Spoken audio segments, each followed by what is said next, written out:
রাশিয়ার প্রধানমন্ত্রী মিখাইল মিশুস্তিনের আমন্ত্রণে মস্কো সফর করছেন চীনের প্রিমিয়ার লি কিয়াং।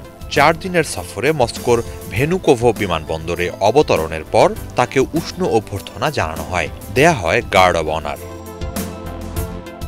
অবতরণের পর দেয়া এক বিবৃতিতে লি জানান, চীনের প্রেসিডেন্ট শি জিনপিং ও রাশিয়ার প্রেসিডেন্ট ভ্লাদিমির পুতিনের নেতৃত্বে দুই দেশের সম্পর্ক নতুন এক যুগে প্রবেশ করেছে, পেয়েছে নতুন প্রাণশক্তি। আন্তর্জাতিক সম্পর্ক ও প্রতিবেশীদের সাথে সম্পর্কের ক্ষেত্রে নতুন একটি মডেলের দৃষ্টান্ত সামনে এনেছে এ দুই দেশ।